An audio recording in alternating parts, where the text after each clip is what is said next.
Happy birthday to you. Happy birthday to you. Happy birthday. Happy birthday. Happy birthday to you. What's going on, my dudes? So Resident Evil is turning 30 this year, next month in fact, with the original game releasing in Japan all the way back in 1996 on March 22nd. Since then, over 30 games have been released in the franchise, including spin-offs, both canon and non-canon, and the main numbered series, with the 9th main game, Resident Evil Requiem, releasing February 27th of this year, which as of the recording of this video is less than 2 weeks away. With the franchise achieving this milestone soon, and with Resident Evil 9 being the product of all the lessons Capcom's learned over the last 30 blood-curdling years of making Resident Evil games, I wanted to take a look back at the corpse-laden road that has brought us all here today. Specifically, I want to look back at the games that were defining releases for Resident Evil and mutated it into the industry tyrant it is today.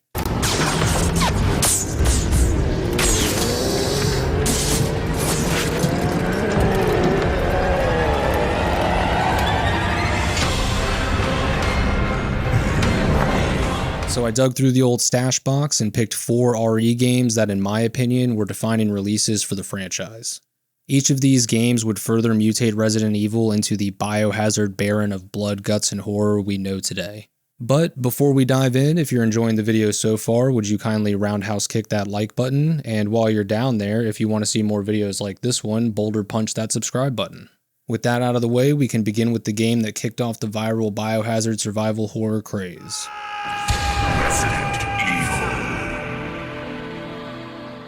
Resident Evil, also known as Biohazard, is the first game in the Resident Evil series from Capcom and the progenitor of the survival horror genre as a whole. Now, while Resident Evil is not the first game of its kind, its success would push survival horror into mainstream popularity, with Capcom even being the first to use the term survival horror during the marketing campaign for Resident Evil. Originally released in 1996, Resident Evil was an immediate success and a viral hit infecting gamers and critics alike, with Game Informer referring to the game at the time as, quote, one of the most important games of all time and a foundational title for the survival horror genre, end quote. The first Resident Evil did so well that Capcom decided to remake it for the Nintendo GameCube 6 years later in 2002. The 2002 remake improved the game's already incredible atmosphere with advanced lighting, tension-focused design, and improvements to the storytelling. Another fan-favorite addition to the Resident Evil remake are the Crimson Heads, which are stronger resurrected versions of zombies that you've taken down but did not burn. Nope. How long this transformation takes depends on your selected difficulty and the rank of the zombie that was downed, with higher ranks of zombies being present in higher difficulties. This addition is a great way to keep the game fresh for returning players without having to alter the story or areas, while also offering an added challenge for both new and returning players. Upon release, the RE remake was just as well received by both fans and critics as the original release, if not more so. 2002's RE remake was so well done in fact, it is still regarded as the gold standard for game remakes to this day. The Resident Evil series would largely stick to the survival horror formula it established back in 1996 and wouldn't undergo any major mutations for many years. Until after almost a decade of laying inactive, another viral mutation to the franchise would occur in 2005.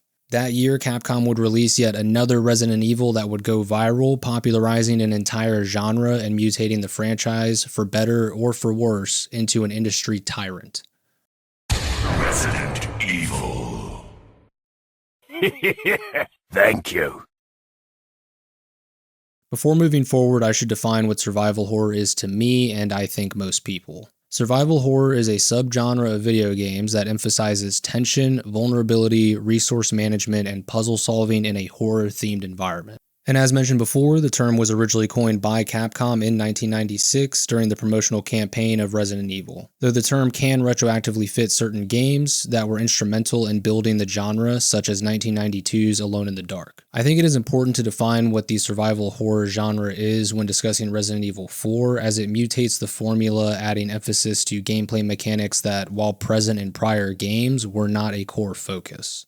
Now, something else I wanted to talk about that I see a lot of people online mention is that the focus of RE4 is the over-the-top action, some OG fans even pointing to RE4 as the beginning of the end for the franchise, but the over-the-top action has been part of Resident Evil's subject matter since the beginning. I mean, going all the way back to the original trilogy, we had giant mutated biomonsters with RPGs, zombie hordes, an evil shadow corporation controlling everything. I mean, even a whole city gets deleted, and there are cheesy action one-liners. Resident Evil has always been over the top with the action in the narrative and lore and subject matter, which is why no one bats an eye when this thing shows up in RE4.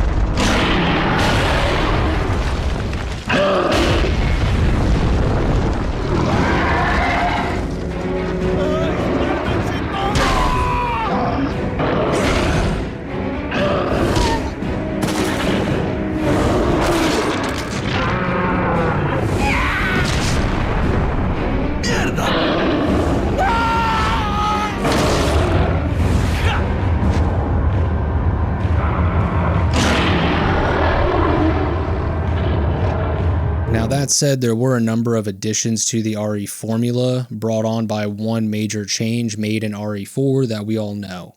That change being the switch from a fixed camera angle to a user-controlled third-person over-the-shoulder camera. This major change had an equally major impact on a lot of design aspects in RE4 as it simply made combat more fun. The RE team, knowing players would want to engage with combat more in Resident Evil 4 than in prior entries due to it being more fun and engaging, decided to make combat a focus in their development. Now, in order to accommodate more combat, the team had to rebalance the resource economy to support the player being able to and likely wanting to fight everything in sight. Which once you change something like that, it then dominoes into more changes like an increase in enemy density and levels so players have more targets, which then impacts level design to account for the increased enemy numbers, and so on it goes. However, in my opinion, these changes make perfect sense within the world of RE4, as we are playing as a more experienced and combat-hardened Leon Kennedy. And besides, even with this focus on combat added to the RE formula, the game still includes all the hallmarks of survival horror gameplay, which upon release left most who played it feeling like Resident Evil 4 was a progression of the survival horror formula and not a move away from it. This much was clear as Resident Evil 4 was critically acclaimed and a hit with fans upon release, so much so that 2005's RE4 is still considered by many Resident Evil fans to be the series' peak, and I'm inclined to agree, honestly. In my opinion, Resident Evil 4 strikes that perfect balance between feeling capable but also feeling vulnerable. And this feeling again aligns with the player character Leon and where he was at in his journey at this time. He has more combat experience, but is still just a flesh, blood, and bone dude that will get overwhelmed by the increased odds that are stacked against him throughout the game. Even the later Resident Evil 4 remake that would expand and enhance the Resident Evil 4 formula in many ways, adding mechanics like the knife parry, would still keep that balance of capable but vulnerable found in the original. The 2005 release of Resident Evil 4 not only evolved the series into a gaming tyrant, but would also be the catalyst for the third-person shooter boom that would follow in the gaming industry. Franchises like Epic Studios' Gears of War, Visceral Games' Dead Space, and even Naughty Dog's Uncharted likely wouldn't exist without Resident Evil 4. Unfortunately, after Resident Evil 4, Capcom would misread the room in a major way in their attempt to chase market trends while capitalizing on their franchise's recent success. The release of Resident Evil 5 and Resident Evil 6 saw the series' gameplay move further away from survival horror and more into pure action gameplay with a focus on multiplayer and an inclusion of Michael Bay-style set pieces. With Resident Evil 6, the pinnacle of this action-forward Call of Duty level of design philosophy, eventually flopping, Capcom would put the series on pause. And if you're interested, I made a more in-depth video on RE6's failure and its effect on Capcom and the Resident Evil franchise as a whole, and you can go check that out after this video if you want. I will leave a link in the description. After reevaluating Resident Evil as a series, in 2016 at Sony's E3 press conference, Capcom would take the stage to announce the return of the Resident Evil franchise. And this time, the horror would be up close and personal, as this entry would change the perspective of the series once again. Resident Evil. Welcome to the family, son. After the poor reception of Resident Evil 6, due largely to the series shifting focus from its atmospheric survival horror gameplay roots to trendy action movie set pieces with pure adrenaline action gameplay with multiplayer tacked on, Capcom would reevaluate Resident Evil's future. This would lead to the cancellation of the next RE game, which was to be developed in the same style as the prior RE6. In my research for this video, I found in a few different places a rumor that Capcom CEO Kenzo Sugimoto called Jun Takeuchi personally to request he come back to course correct the series, although I couldn't find any articles or interviews to support this story. Regardless of how he was brought on, Jun would take charge of the new Resident Evil 7 after scrapping the live service Biohazard that had been cooking up in the underground Capcom RE labs prior to his arrival. Development on Resident Evil 7 began with a simple task, having everyone on the team agree what is core to the survival horror genre and sharing what Resident Evil meant to them personally. This simple task, however, would lay the foundations for RE7's development. After sharing their thoughts, the team agreed that a focus on things like atmospheric horror and item management were core to the survival horror and Resident Evil experience. The team would also decide on the first-person perspective early into pre-production, and with these core pillars in place, the team quickly chainsawed down the ideas of online multiplayer and an open world, which were and still are very popular trends in gaming. I mean, it seems like just about everything released now has some form of open world or semi-open world or online component tacked onto it. For the RE team though, online play was deemed impractical and antithetical to the experience of the survival horror genre. The open world idea was rejected mainly because the team felt that by keeping to more confined settings, they would be able to achieve greater visual detail throughout the entire experience, as well as keep development costs low and production efficient, which was a large concern for Capcom at the time. So with all that decided, the team chose to set Resident Evil 7 in a singular isolated rural home similar to the first Resident Evil's Spencer Mansion. The team would also be developing the RE engine in tandem with RE7's development. Over the course of development, several demos would be released for Resident Evil 7 using a found footage motif to tell these side stories. The team would use the feedback from these demos to further improve the final product before release, and all of the team's risks and work paid off in the end as RE7 would launch in 2017 to critical and fan acclaim, with many calling it a, quote, return to form for the Resident Evil series, end quote. Resident Evil 7 is credited with revitalizing the franchise after the action and multiplayer-focused RE5 and RE6 left longtime fans disillusioned with the series for many years prior. By pivoting to a first-person perspective and emphasizing horror, a claustrophobic atmosphere, and resource management, Resident Evil was back in the cold, dead embrace of survival horror fans yet again. That said, prior to the release of RE7, Capcom knew they needed a guaranteed win, as there was still a chance people would hate RE7 more than they hated RE6.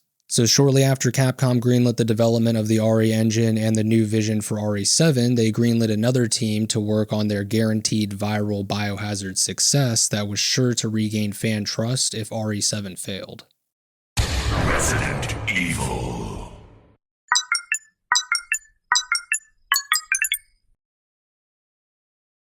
Needing a guaranteed win with fans after RE6, Capcom put their R&D Division 1 studio on the development of the Resident Evil 2 remake, citing the success of the 2002 Resident Evil remake as proof that gamers will buy modern, updated, older games. However, unlike the 2002 RE remake, the 2019 RE2 remake was set to be a full reimagining of the original release rather than a one-to-one remake with graphical updates and gameplay enhancements. The Resident Evil 2 remake would have modern, updated gameplay that would be less similar to the original RE2 and would have more in common with modern entries like RE4. The official announcement of Resident Evil 2 Remake was made in 2015, the year before RE7's announcement, in a 1.5-minute video uploaded August 15th titled Resident Evil 2 Remake, Special Message from Producer H. The video would feature Producer H standing in front of a TV with the words Resident Evil 2 Remake plastered on it. This was simply an announcement that the project had been greenlit and was going into active development, but it still racked up around 1 million views in just 24 hours and was overall positively received. Development of the RE2 remake would start the same year in 2015, and one of the first tasks of the studio was deciding the gameplay direction. The team had already ruled out the fixed cameras of the original game for a number of reasons. Two of the main reasons cited were that the fixed cameras didn't allow the zombies to be seen in the level of detail the developers desired, and the developers wanted to allow for for the implementation of puzzles that would otherwise not be possible with fixed cameras. So the R&D team had the option of following RE7's new approach and going first person, or they could go the RE4 third person approach. In the end, not wanting to turn the game into a quote shooter end quote, the team opted for the third person over the shoulder style of gameplay with the intention of giving the players a sense of claustrophobia. Another major decision the team had to make was how much of the Resident Evil 2 story was going to be retold and how much would be new. The Capcom R&D Division 1 team decided to keep the quote key beats end quote of the original Resident Evil 2 while filling in the gaps with new material. The team's efforts here were a major success as Resident Evil 2 Remake released to both critical and fan acclaim, many stating that Resident Evil set the gold standard for remakes yet again. This time with Resident Evil 2 Remake by modernizing a classic game with a new but franchise-familiar perspective, modern controls and visuals, and all while retaining the original's core survival horror identity. This would lead to yet another Resident Evil game being the catalyst for an industry trend. As following the 2019 release of Resident Evil 2 Remake, a number of publishers accelerated their own plans to modernize classic franchises in order to mitigate the financial risks of new and unproven titles. This trend is currently ongoing in the industry and is seen as a plague by many, and while I agree, we kind of brought it on ourselves, as the demand was driven by us, the players, and our desire to revisit beloved stories, characters, and worlds with modern technology. A demand that we proved was there with Resident Evil 2 Remake's reception. However, the success of Resident Evil 2 Remake has a silver lining as it helped fuel a broader revival of the survival horror genre, influencing other developers to focus on atmosphere and, in many cases, over-the-shoulder perspectives. We have even seen a recent resurrection of the fixed camera angle in survival horror games, with smaller indie devs carrying the torch of the OG pure survival horror formula, so there is something out there for any fan of the genre. Some of these indie games have even found mainstream success, like Tormented Souls, which recently had a sequel, and from what I've seen, the sequel did equally as well, if not better, than the first game. Now, other games you may have to go grave digging for, but if you stick around here long enough, I'm sure to dig something deliciously rotten up for you. Like Holston, an indie survival horror I played the demo for on the channel if you want to go check that video out, but you should honestly go play the demo for yourself first if you're into survival horror, and then go check the video out. That said, if you have any sickening survival horror recommendations for me and the other survivors here, be sure to leave them down in the comments. I may even check out your game recommendation in a future video or live stream, which you can join me for here on YouTube or over on Twitch. There will be a link to my Twitch channel in the description. Just know that I'm still figuring out a live streaming schedule, so follow and hit the bell or whatever to get alerts when I go live until I get my life sorted out and have an actual schedule. Anyways, dudes, that brings us to the end of the video, so would you kindly like the video if you liked the video, dislike it if you didn't, and subscribe either way. I also have memberships now if you want to support the channel more directly, but honestly, dudes, I have no idea what I'm doing with that yet, so yeah. Anyways, doing all that YouTube jazz helps me out tremendously, and as always, is greatly appreciated. But regardless of any of that, thank you so much for watching until the end, and have a cool-a-rooney day.